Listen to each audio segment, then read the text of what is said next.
In 2014, we answered the call of a stranger to seek out the ones known as the Vex. While she didn't have time to explain why she didn't have time to explain what they were or where they came from, I just so happened to.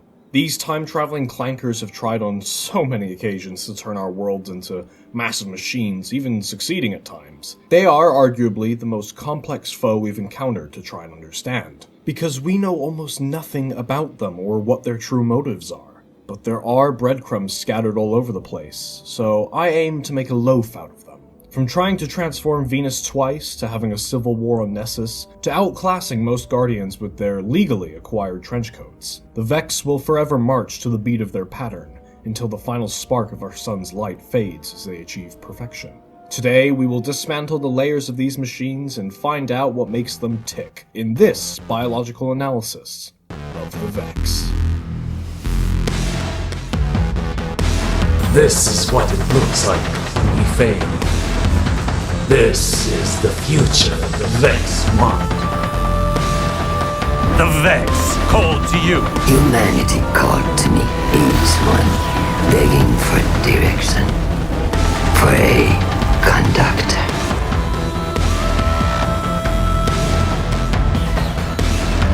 For them, there is no paradox. There is only the pattern. And the pattern needs the Vex to see it to completion, and so the Vex must be for the mind of the Vex. Is that faith?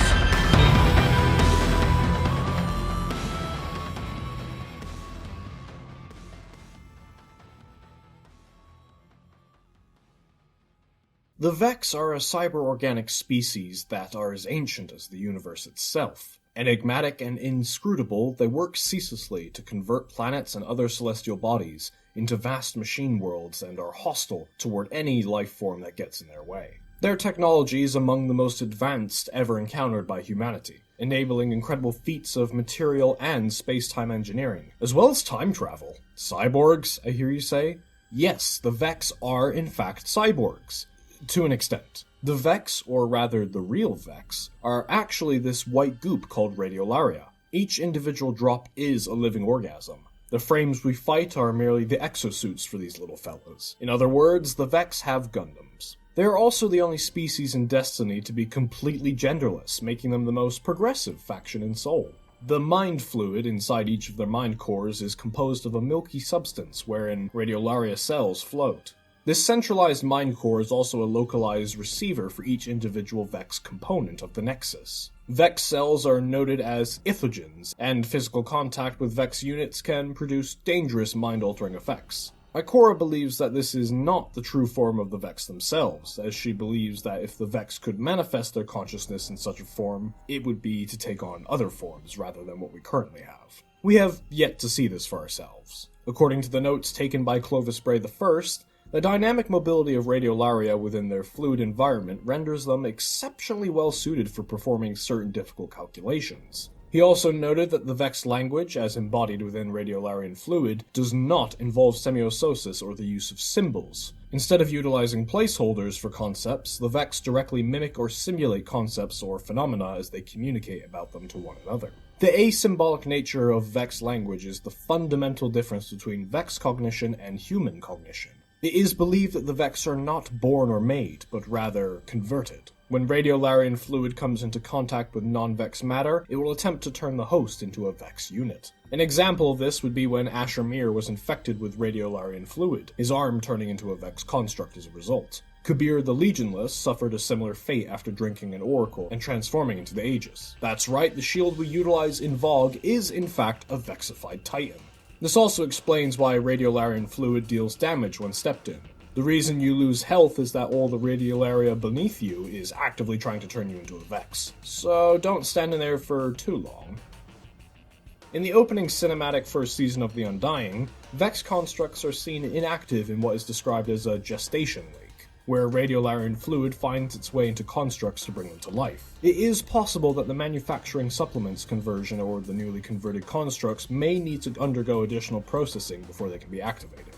We've also seen Vex in the Black Garden in some form of stasis. No, not that kind of stasis. So believe what you will regarding that side of things. Though, weirdly enough, it is stated that when a Vex becomes taken, they can definitely feel it, including Vex constructs such as Asher's converted arm, which is equivalent to ripping the essence from them.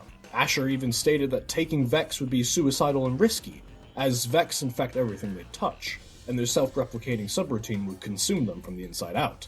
Whether they are and it is ignored, or part of a calculated risk, is still unclear to this very day. The Vex do not have a subjective consciousness as understood by humans. To quote Praedyth, "The Vex have no hope, no imagination, no drive, no fear. All they have is the pattern. Everything must fit. If it can be made to fit, good. If it can't, it gets cut away." The Vex pattern of thought does not include semiosis, which uses symbols to represent ideas, concepts, and meanings in human language and thought. The Vex instead simulate all phenomena within themselves to express and manipulate ideas, whereas a human, when touching fire, will use symbols to represent this stimulus, process them, and produce an output to extinguish the fire. The Vex pattern of thought is adapted so that, if it is burned, the deconstructive input of the fire to the pattern inherently causes a repertory output to extinguish with no middle process. The Vex do not necessarily know why they do what they do. They simply do. Does that make sense? No? Good, we're both confused then. As the Vex mode of thought is entirely based on the manipulation of internal simulations, the Vex swarm mind has very little, or perhaps no, ability to distinguish between simulation and reality. There is merely the internal model and the external that must be changed to match it. Individuality does not exist within the collective. They just are Vex. However, despite the Vex's collective consciousness, they can still be divided by ideology. During a conversation with Elsie Bray, Osiris noted that Vex in the Infinite Forest who were deemed abhorrent, because their thinking went against the rest of the consensus, would be quarantined from the rest and destroyed. This wasn't the only instance of Vex conflicting with one another. Take the Soul Divisive, for example. They have been cited as fighting other collectives when their interests conflict regularly. And for a while, they were the only real outliers to the rest of the collective. That was until Maya Sundaresh came along with the Echo of Command and shook things up on Nessus. But we'll get to that in due time. The ultimate goal of the Vex is to remake all of reality in their image, but the exact details of that goal are ambiguous. Praedyth described the Vex as being motivated by a pattern, which drives the Vex to make things fit into the pattern that can, and cut away everything that cannot. Osiris referred to the Vex's objective as convergence, an outcome where all life in the universe has been converted to a simplified digital form. Savathun believed the Vex sought to dominate every possible end state of the universe, while Oryx described as building an emperor for all outcomes, to contrast with him becoming the king of only one. Now, you might be wondering what this so-called pattern is that I keep mentioning. Well, that comes hand in hand with how the Vex came to be. I am, of course, referring to the infamous Flower Game.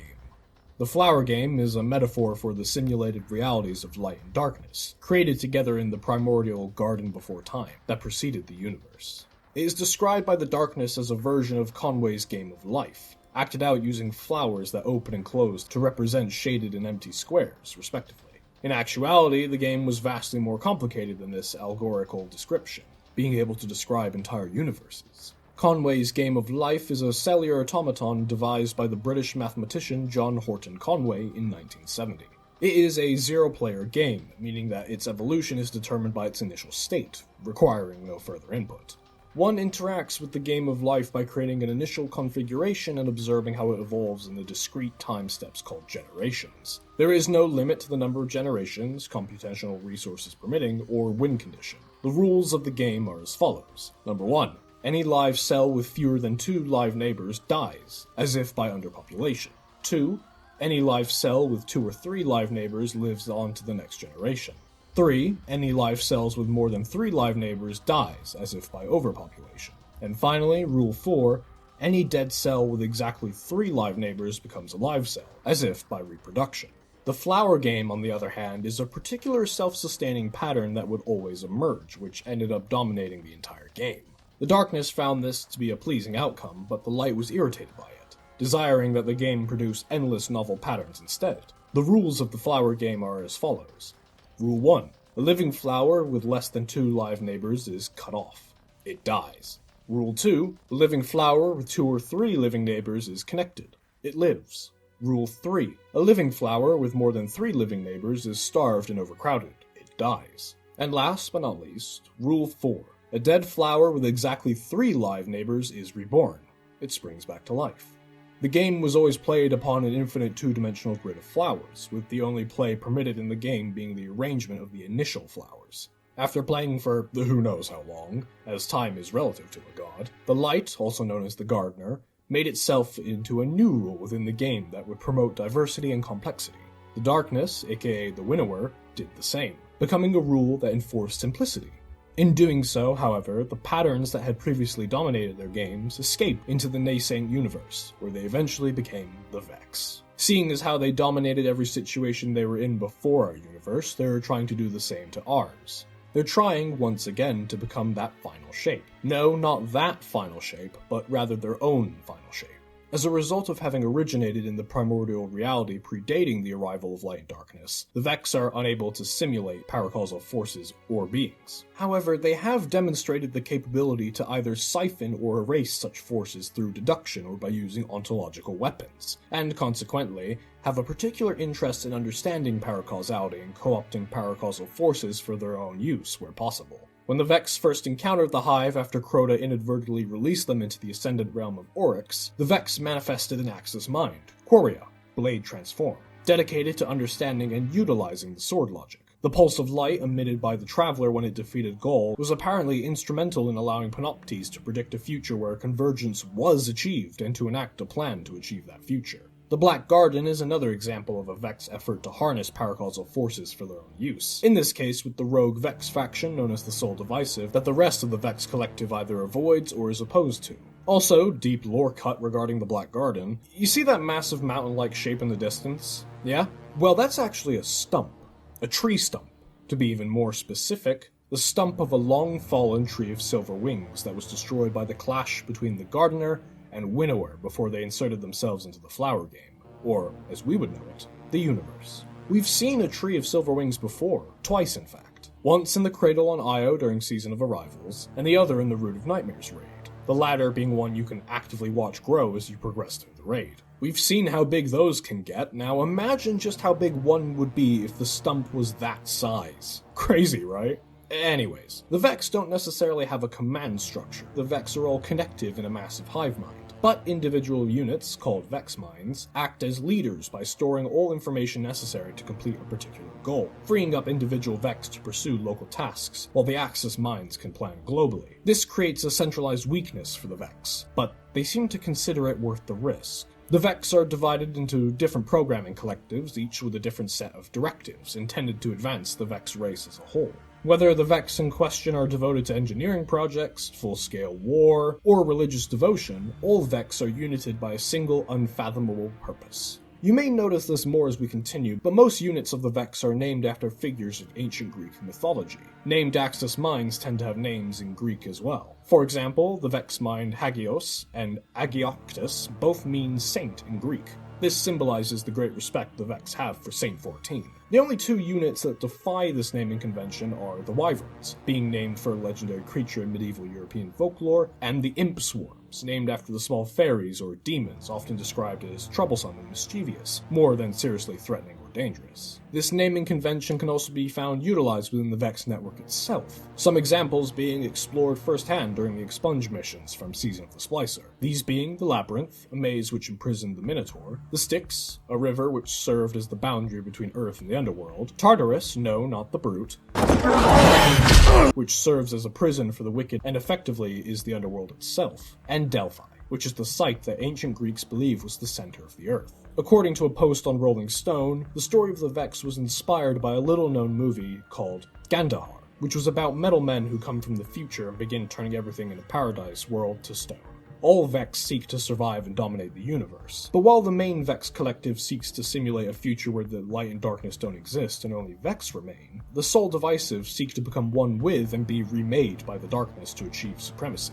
Speaking of the Soul Divisive, let's take a look at all the different collectives we've encountered across the many battlefronts, starting with the very first collective we encountered on Venus. Venus. The Hezin Corrective is a collective primarily situated on Venus. Their main task is taking control of territory on Venus and eliminating the House of Winter. They've shown an interest in the Golden Age technology left behind by the Ishtar Collective, attempting to gain access to their archives numerous times. The Hezin Corrective can be identified by their plain brass bodies. They're involved in occupying areas to make them more suitable for Vex operations. It is also implied that they may even be a strategic ploy, acting as a distraction from the activities of the Hezin Protective. The Hezin Protective have possibly been on Venus before the Age of Humanity, based on the Vex architecture discovered beneath the planet's surface. They are responsible for many of the Vex's biggest projects on Venus, most notably the Vault of Glass, a timeless realm where time, space, and reality can be manipulated and altered by the Oracles, Templar, Gorgons, and Atheon. These Vex can be identified by their yellowish brass bodies with white stripes. Although not encountered as frequently as the Hezin Corrective, the Hezin Protective are mainly found in the Citadel, Endless Steps, the Nexus, and the Vault of Glass. The Protective's activities appear to go beyond conventional military occupation, as they actively work towards completing a project of unknown scale, most likely to do with turning Venus into another one of their machine worlds, as the Vex did with Mercury and Nessus. The Virgo Prohibition is a Vex programming collective situated on the Martian frontier. Prohibition units can be identified by their dark metallic blue frames. These Vex were tasked on Mars with protecting an entrance to the Black Garden in the Valley of Kings, and were the first to step into war with the Cabal on Mars. The Virgo Prohibition has repeatedly tested the Cabal's exclusion zone, without regard to their own losses. Despite the Vex onslaught, the Cabal have expanded their exclusion zone and controlled several Vex structures. While their tactics seem to be failing in the short run due to the nature of the Vex, the Virgo Prohibition may be simply drawing out the Cabal's strength, or maybe not, we can't entirely know for sure. Ikora Ray has posited the theory that all Vex units can be described as algorithms, and that the Virgo Prohibition may be the wrong algorithm for that environment, leading to the idea that continued losses will drive the greater Vex network to adapt and improve. The Affix Invasive. Little is known about the Affix Invasive, as units of this type are rarely encountered by Guardian forces. They can be identified by their distinct red frame and the spiky protrusions on their heads. Units of this collective include Fanatics and Supplicants, both of which used to only be found within the Vault of Glass, before they became more common forces within other collectives, such as the Soul Collective. The Affix Invasive also includes several Axis Minds who also appear on public events, with one such Minotaur appearing in the Nexus Strike. The main battlefield where these Vex were encountered by Guardians was in the Prison of Elders, fighting alongside the Vex Gatelord Quadrum. As such, considering the Affix Invasive's presence in the Vault of Glass and with Quadrum, it can be inferred that they are a sort of security force, defending high-level Vex leaders and structures that would otherwise be left to the members of the Hezin Protective. The Soul Collective was a more recently encountered collective, showing up around the same time as the Red War. These Vex have bronze frames with a seafoam patina, with more powerful ones, like Vex Minds, having a more pronounced patina. According to the Drifter, the Soul Collective are the leading overarching collective of the Vex in the Sol system, after having consolidated their subtypes as a result of the Guardians and their efforts against them on Mars and Venus. The Descendants, also known as the Soul Imminent, are a Vex collective spanning from the far future of the Vex network, having first been encountered within the Vault of Glass. They can be identified by their black and brown colored frames and ring-shaped heads. The exact origins of the Soul Imminent are unknown. However, according to multiple ghost analyses, these Vex are extremely old, in that they've been active for an incalculable span of time, indicating that they may very well have come from the future. On the other hand, we have the Precursors, also known as the Soul Primeval, a Vex collective believed to originate from the distant past of the Vex network. They can be identified by their silver-white frames and angular headgear. It is generally believed that they originate from the ancient past. According to Ghost Analysis, their casings were manufactured long before humanity appeared on Earth. These particular Vex were responsible for the creation of the Undying Mind, a mind feared even by other Vex. Speaking of the Undying Mind, we now look to the more paracausally entwined Vex. The Soul Divisive is a Vex collective located in the Black Garden that are the faithful protectors and worshippers of the Black Heart residing within. While the majority of the Vex do not align themselves with either the light or darkness, the Soul Divisive have emerged from the rest of the Vex collective by adopting a seemingly religious reverence for the darkness and aligning themselves with the Witness, as they believe this was the best outcome for the larger whole. These Vex are easily identified by their green moss-covered frames and ring-like attachments on their heads. The moss on their bodies show that they have been in stasis for an extended period of time, apparently frozen in what seems to be a religious rapture. The Soul Divisive at the time had the most personality out of all the Vex collectives. Well, whatever you can call a Vex's personality. And then came Maya and her brand new collective, or rather 2 new collectives. The Nessian Schism, or the Compelled Vex, and the Coral Vex. The Nessian Schism can be identified by the silica-colored yolks around their necks in standard bronze frames. These same yolks can be found around the necks of a few members of the Shadow Legion, and the compelled members of the Red Legion brought into our timeline by Maya Sundaresh, aka the Conductor. A yoke, for those who may not know, is a type of collar you put around a pack animal's neck, like an ox or a mule, to guide its direction as it plows. Given the whole allegory of gardens and gardening surrounding the Vex, you can see why this is fitting. The Coral Vex are the main individuals of the Conductor's collective, while the Compelled Vex seem to act more like slaves. A Guardian confirmed this by observing a group of Soul Collective goblins being led by a Precursor Vex unit as they marched in military formation. The Coral Vex, as you may have noticed, shares the same appearance as the Precursor frames. However, these Coral units are not actually from the Soul Primeval, but they are Soul Collective frames converted through the use of Radiolaria. After the conversion of these Vex, the Conductor gave them all individuality, making them unpredictable and capable of thinking for themselves, something that separates them from the central hive mind that all the other Vex collectives share. Hence why we should encounter units such as Tim, the Guardian Slayer. Yes, he is real, and yes, we killed him. Rip Tim, gone but not forgotten. Wished we could have turned you into a gun. After the Echo touched down on Nessus and entered the VexNet, a civil war erupted across the planet's surface. The Chad, pattern-loving Soul Collective on one side, and the Virgin, independent-thinking Coral Vex on the other. The Vex even went as far as to tell Maya directly to, and I quote, return and be expunged, once her usefulness has been exhausted. As a result of Maya's tomfuckery with the Echo of Command and her antics on Kepler, we then got the most stripped-out Vex Collective to date, the Tharsis Reformation in all their trench-coated glory. These Vex left the sway of the Conductor after her control over the Echo began to wane following the death of 3 of the 9, and began to enjoy a life of independence, seeking to become the most prominent syndicate on the lawless frontier. To quote Alison Lurs, crime and wearing clothes are what all individuals do. Since these Vex are now fully sentient beings, that means all their explosive units are free-thinking individuals too. Do with that information as you will. Funnily enough, if one looks closely at the models of the Tharsis Reformation, they can notice the copper of their Soul Collective frames peek out from the chipping in their paint. And the cherry on top is that they actually use, at least with the Goblins, Hobgoblins, and Minotaurs, their models from D1. This is most easily noticeable when looking at their head shape and crit spots when comparing them to the rest of the D2 Vex models. Finally, there are 3 mini sub-collectives, if you will, that I'll quickly rapid-fire through before we move on to the individual units of the Vex. These are the Soul Progeny, the Weavers, and the Proxies. The Soul Progeny is the one you'd be the most familiar with, as the Vex that make up the sub-collective are the 3 bosses from the final mission at the end of the vanilla D1 campaign. Their role was to serve as vessels for the Black Heart. We've only encountered 2 of the Weavers, that being Theosian, the Restorative Mind, and the Undying Mind. Theosian was tasked with restoring the Nexus Mind, which would have converted Venus into a machine world had we not destroyed it, whereas the Undying Mind was tasked with restoring the Black Heart upon its destruction at our hands. The Proxies are Vex-simulated entities created by the Infinite Forest to lead other simulated units. Some were created by Panoptes' Infinite Mind to control nearby units and protect the Infinite Mind, while others act as daemons to hold any intruders into the forest. Proxies have some degree of self-direction, as some were seen to break free from Panoptes' control and wreak havoc across the Infinite Forest. Okay, without further ado, let's dig into the clankers we oh so easily dismantle like it's just another weekly reset. The Goblin is the most basic unit found within the Vex collectives. Goblins are a cannon fodder type enemy, meaning they can be easily dispatched with little effort. They attack in large numbers and often serve as the frontal diversion for a stronger Vex unit such as a Cyclops, Minotaur, or even a Hydra.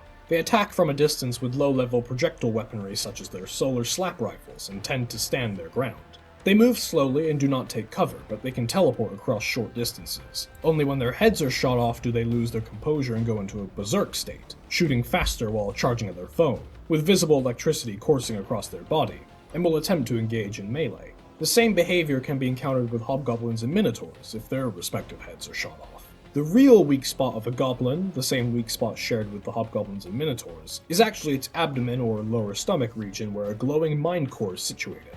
This is because, as discussed earlier, where the real Vex reside within their combat frames. If they feel threatened, Goblins will bend over forward, staying still but hiding their weak spot from view while retaining the ability to shoot, almost guaranteeing you'll shoot their head off instead. There is a secret Goblin who I think is a bit of an icon from the Edge of Fate known as Sharp Cheddar. This goober was, as far as I can tell, the first openly rebellious Nessian Schism Vex players encountered and the first Goblin to have a proper name, rather than a role description like Bound Goblins. A quick note about some of the Vex frames we encounter across the two games. In D1, when meleeing a Goblin, Hobgoblin, or Minotaur, the unit would collapse but the arms would remain magnetized to the defeated frame. Whereas in D2, no matter what method of death, the unit's arms will always detach from the frame.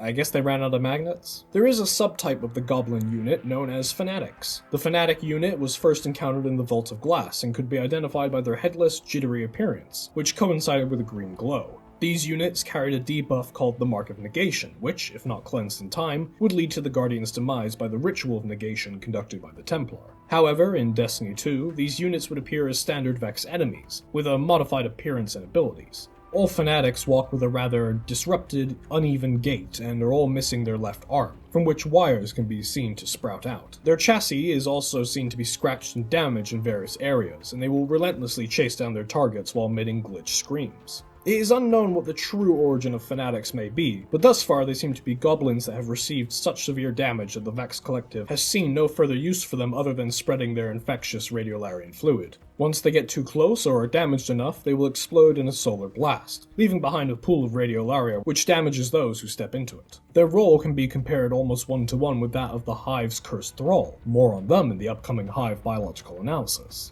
The Hobgoblin unit is specialized for sniping. They are hardened Vex units with improved optics and acute sensors in their horns. They have distinctive tails and are often armed with weapons called line rifles, terminals that theoretically draw energy from the accretion disks of galactic singularities. Hobgoblins encountered in D2 maintain an orange glow that signifies a charged shield and sport 2 tails, whereas the D1 counterpart have no glow and only 1 tail. They are also more armored, sporting a second shoulder plate. When attacked, Hobgoblins often seal themselves in stasis within an impenetrable shield, rendering them completely immune to all forms of damage and allowing them to regenerate a good amount of health. Occasionally, Hobgoblins make use of a slap grenade to force players out of cover and push them back. These slap grenades deal void damage, while the Hobgoblin's line rifles deal solar. Hobgoblins in D2 can also be spotted utilizing the laser rifle, a weapon exclusively used in D2 by the Vex. A decapitated Hobgoblin will fire faster but less accurately, and will also be unable to use its shield. Weirdly enough, in D1, shooting a Hobgoblin with a sidearm would prevent it from deploying its shield. Genuinely no idea why that is. Harpies are an airborne Vex unit capable of high speed and agility, flying rapidly in and out of combat. They must stop and stabilize before attacking, opening up their shells and revealing a writhing mass of filaments. They are equipped with Harpy slap rifles, which, as their name suggests, are a weapon exclusive for the Harpy. In D2, Harpies can also be found using the laser rifle. When at rest, Harpies can be seen stretching their bodies towards the sky, while their tentacles graze the ground. Due to a Harpy's lack of melee attack, it is possible to get close to one to the point that it cannot fire, and must perform evasive maneuvers and dodge rolls to regain the required distance to fire its ranged weaponry. They are also the only Vex unit that cannot teleport. Fun fact, a group of Harpies is called a flock. In D2, major Harpies have colored tentacles that match the element of their slap rifles, with the most common being blue. They are also one of the few enemies to not have a taken counterpart. There is a subtype of the Harpy unit known as Supplicants. Supplicants are a unique variant of Harpies with the ability to self-destruct. They first appeared in the Vault of Glass in support of Atheon times Conflux, but have since been seen being deployed more regularly. They are barely distinguishable from regular Harpies, only identifiable by the glowing smoke they emit and their constant beeping up close. Similar to Fanatics, they will get up close and detonate, but instead of applying a debuff, they just hurt. The Vex have also deployed various units known as Seekers, which are essentially drone-like units that aggressively home in on foes and explode on impact. Some can detain Guardians, requiring them to shoot the detainment field to free themselves from the trap. These little fellows look like baby Harpies, but more annoying in every single way possible. Minotaurs are heavy Vex units and are the main builders of the Vex Collective. These clankers are one of the deadliest Vex troops Guardians will encounter due to their explosive weaponry, unpredictable teleportation, and aggressive movements. But aside from combat, most of their processing power is devoted to planning and building massive Vex structures suspected to span multiple dimensions. Minotaurs are equipped with Void Torch Hammers, a devastating heavy weapon that fires projectiles of strange matter and mauls targets with exotic particle decay and deadly radiation. When charging an opponent, Minotaurs will erratically teleport to close the gap, usually ending in a melee attack. In D1, Minotaurs didn't have the usual Vex crit spot, but this changed when these units reappeared in D2. They could also now be deployed with the laser rifle. Minotaurs are one of the only Vex units in Destiny that have more than one eye, as 2 more are located on their shoulders. The others are Hydras, Wyverns, and the Imp Swarms. Hydras are hulking segmented machines, described as resembling robotic centipedes, which hover above the ground and possess formidable defensive and offensive capabilities. Hydras utilize unidirectional defensive circular shields and are equipped with a powerful weapon called the Aeon Maul. In addition to being formidable combatants, Hydras serve as major processing nodes for the Vex network, using their tail to broadcast commands to other Vex frames. Like many Vex units, they vary in size, with the largest, such as Argos Planetary Core, easily measuring hundreds of meters across. Upon death, the Hydra's chassis will begin a self-destruct sequence, causing a massive explosion destroying the entire frame. In D1, Hydras had 1 massive rotating shield, whereas in D2 they have 3 smaller rotating shields to protect themselves. Though sometimes Hydras can perform ground slam attacks if you get too close. This is despite not having legs. Do with that as you will. Wyverns are large and powerful units first encountered on Europa. It is theorized that Wyverns are the first true warrior-class frames we've encountered from the Vex. According to Callus, all the Vex previously encountered by us were merely gardeners, engineers, and managers. However, given Callus's tendency to lean into fantasies, like have you read his official fanfics about us, the Chronicon, it is most likely an exaggeration. This still doesn't explain why Wyverns were not encountered before Beyond Light, but it's always fun to guess. Wyverns are bipedal Vex units with double-jointed chicken legs ending in clawed feet. Their most notable feature is a pair of shield wings wreathed in glowing blue tentacles similar to the Harpies, which project a shield on either side to protect the other Vex units. Wyverns will tend to hover in the air and hurl downward with an aerial slam, launching any and all opponents back. They are highly durable and equipped with 2 shotgun-like Warp Lance turrets mounted on their bodies. Wyverns also possess a covering for their front crit spot. When shooting a Wyvern enough, they can briefly be staggered to expose their core. This then grants Guardians the opportunity to deal critical damage against Wyverns. Stasis elemental damage can also expose the core. The core is always exposed from the Wyvern's back by default, assuming you can successfully flank one to hit it. Weirdly enough, Rolk has a similar sound to a Wyvern's gravity slam when kicking us during his DPS phase in Vow of the Disciple. Oh, he kicked! There is a variant of the Wyvern unit known as Aggressors. These units were only ever encountered in episode Echoes and have not been seen since. They reused the design of Adiutum, Inviolable Mind, but with a coral Vex color scheme, and are the only Wyverns that can teleport. They essentially served as field commanders for the Conductor. A Cyclops is a huge stationary unit with a powerful void weapon. Cyclops act as artillery units, installed to protect key points with devastating mortar fire, though some evidence suggests that the Cyclops are in fact an enormous sensor or beacon, and that their defensive capabilities are secondary. What they sense is unknown, but they may play a role in the Vex networked intelligence, or in navigation across space and time. Their mind cores are noted to be vast. A Cyclops fires a singular blast of void energy that has the ability to one-shot anything with a direct hit. A Cyclops' crit spot is in the eye. However, when damaged there, a Cyclops will enter a confused state, firing torchhammer-like bolts wildly and without focus. Specialized Ultra Cyclopses such as Dendron Root Mind wield a more powerful version of the laser rifle, called the Chronology Rifle, in place of their massive explosive bolt, and can also fire a time distortion shot that covers a large area in a damaging slowing field.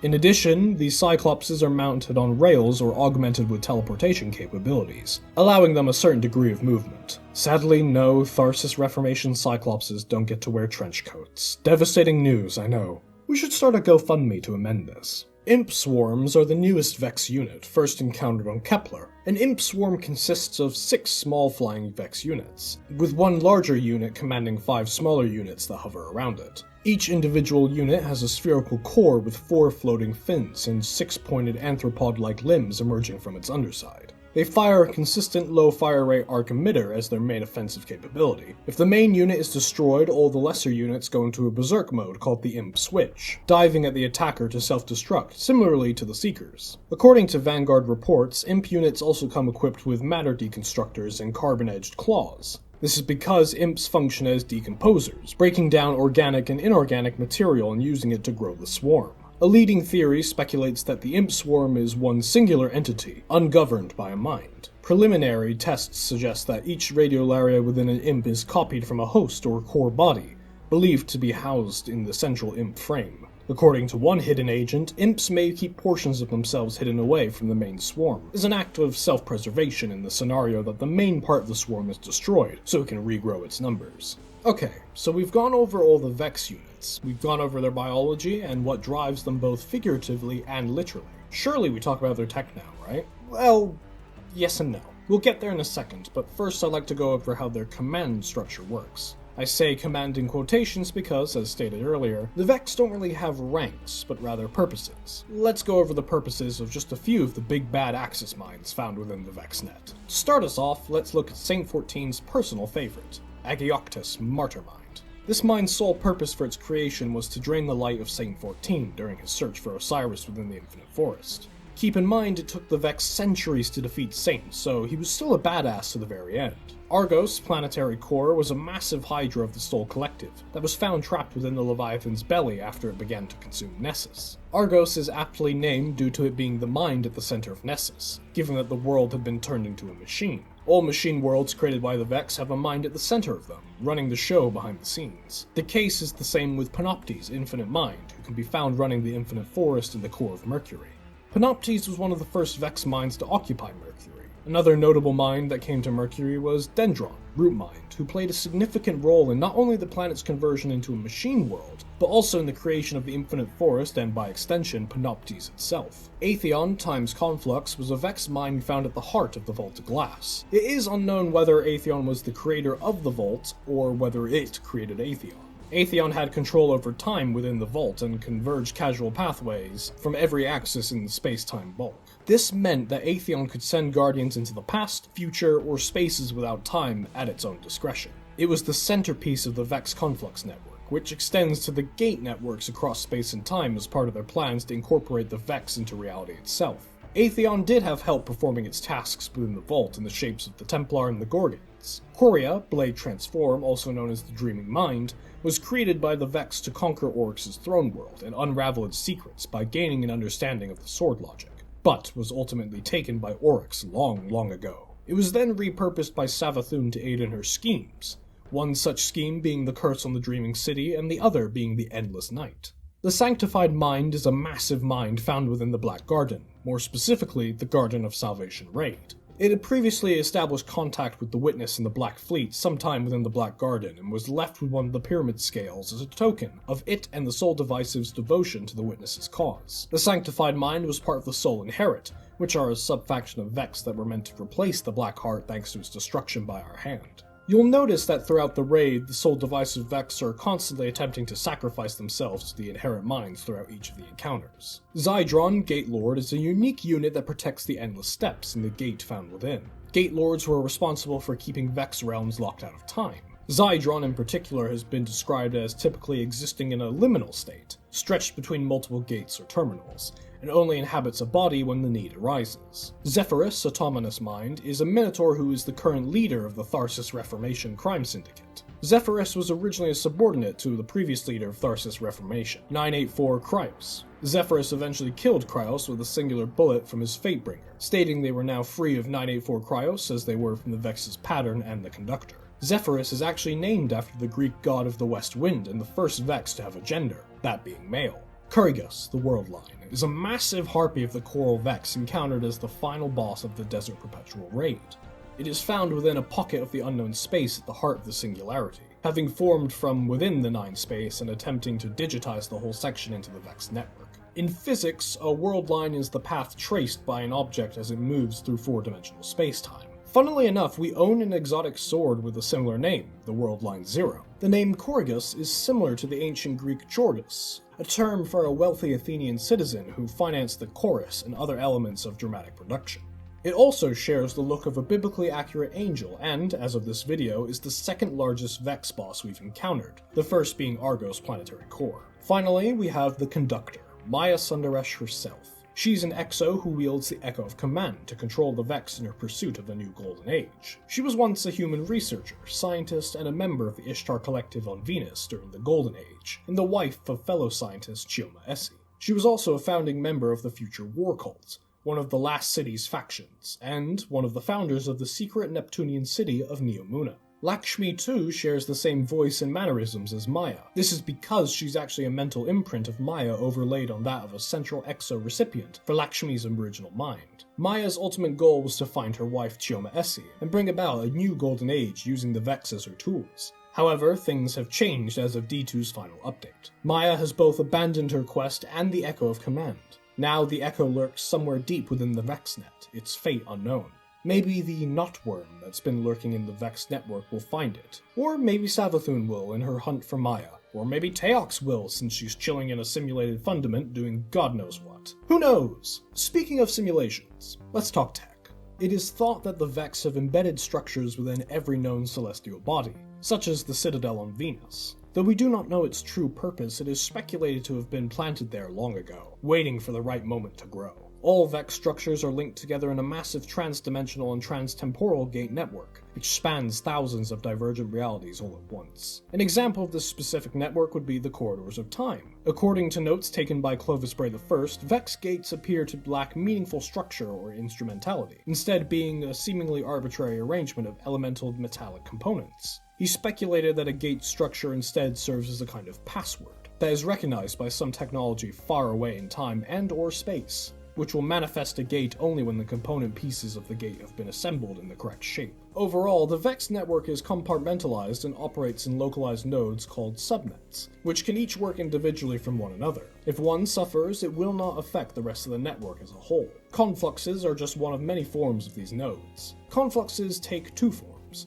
The first form is a rectangular pillar of intersecting white energy beams, described as being filled with non-baryonic streams. The second type is bulkier and solid. These in particular are often seen with Vex sacrificing themselves to these altar-like constructs, kneeling before them and being absorbed into a flash of white energy, adding more material to the conflux. They all function differently, but work towards the same goal of convergence. The Infinite Forest and possibly the Vault of Glass are their own subnets, where the former represents only a fraction of the Vex's overall power. An example of this power would be the Vex's ability to teleport. Entire squads of Vex can drop into combat zones anywhere in the system, their arrival preceded by shimmering angular patterns in clouds of mist. According to our ghost, the Vex are capable of teleporting between star systems in seconds. This aligns with info we learned inside simulations within the Infinite Forest, showing that the first Vex structures on Mercury arrived via teleportation from some other location in space, and possibly time as well. Interestingly, the Coral Vex, and by extension Tharsis Reformation, are the only Vex collective that have a protective dome surrounding them as they spawn in. This dome can be damaged to the point of uselessness, or subverted by anti-barrier rounds, but it's still an interesting fact nonetheless. As machine intelligences with incredible amounts of processing power at their disposal, the Vex are capable of generating simulations of reality to a degree of accuracy and realism exceeding even the best efforts of Golden Age humanity. According to records from the Ishtar Collective, Vex are capable of generating simulations of real-world events with perfect fidelity and predictability, essentially running a parallel reality in their mind, which is arguably indistinguishable from the real universe. Even lone goblins have the processing power to nest such simulations up to 227 times through the simple expedient of simulating themselves along with their surroundings in the pockets of the universe that are being simulated. This is how we ended up with the 227 copies of the Ishtar research team, chief among them being Maya and Chioma. Due to the nature of Vex cognition, they cannot actually distinguish between their simulations and reality, and only recognize that the two must match. The predictive capacity of these simulations appear to be limited only to ordinary physics, as the Vex are unable to simulate complex phenomena that are linked to a paracausal power. This is why they struggle to combat us Guardians along with Oryx, which subsequently means against the Taken 2, the Witness, etc. In the former case, they were only able to bootstrap a simulation of Oryx's original incarnation, his younger self pre-wormification, known as Orash. War minds are also complex enough to resist simulation, at least by a single Vex unit. As a collective intelligence spanning across alternate realities, the Vex are intrinsically tied to the corridors of time that they can traverse like time travel. The precursor and descendant subtypes having originated from the past and future respectively, and numerous Vex units have titles or functions that allude to the ability to manipulate time. Skolas attempted to leverage Vex time travel technology to pull the entire House of Wolves through time from the past to the present. However, according to Sister Feora of the Cult of Osiris, the Vex may not be capable of time travel as is commonly understood. If they were, she claims neither the Guardians nor any other obstacles to the Vex would still exist. It is a paradoxical question at best. Some Vex are equipped with temporal shielding, which will retroactively eliminate all projectiles as if they were never fired at all. Interestingly, some of the weapons utilized by Vex frames aren't solely designed to be weapons, but rather serve as multi-tools. They are essentially the Vex version of a Swiss army knife. Take, for example, the slap rifle. Analysis suggests that when in non-combat conditions, the slap rifle seems to serve as a viable field transmitter, construction tool, navigational beacon, network repeater, or any number of other utility functions. The same is most likely true for the majority of the other weapons utilized by Vex frames, but not all of them. As explained via a ghost scan found on Io near the Pyramidion, the Vex calibrate their weapons depending on the tactics of their enemies. Not sure where they got the idea about lasers, but you can't say it's not effective.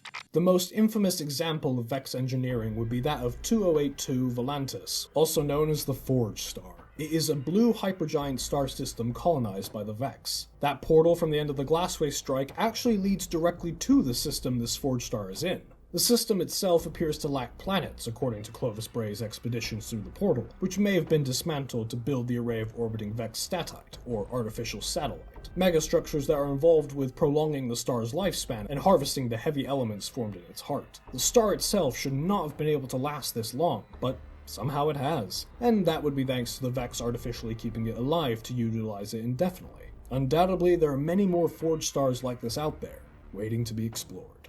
The Vex are a relentless faction, stopping at nothing to achieve their pattern. Their machine worlds reflect as such. I do like the naming structure they use. I haven't been able to find much on why that was, other than the coolness factor, but either way I like it. At the end of the day, maybe the Vex aren't so bad. After all, as we learned from a scannable Nessus, they too like rock music.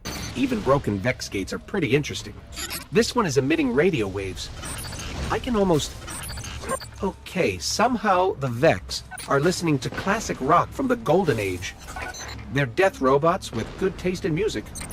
Thank you all so much for watching. I truly hope you enjoyed. Which of the other Destiny factions would you like to see covered next? Let me know in the comments below. If you'd like to see more lore analysis of the world of Destiny, or even other universes entirely, feel free to leave a like, or, if you're feeling extra devious, hit the subscribe button. We've recently hit 2,000 subscribers, and for that, I cannot thank you all enough. If you ever want some behind-the-scenes previews, project status updates, early access to videos, or just a cool Discord server to hang out in and yap about nerd stuff, we've got some fancy schmancy channel memberships that'll hopefully fit the bill. I've been Fawn Umbrella 612, and I hope you have an amazing day. Stay frosty.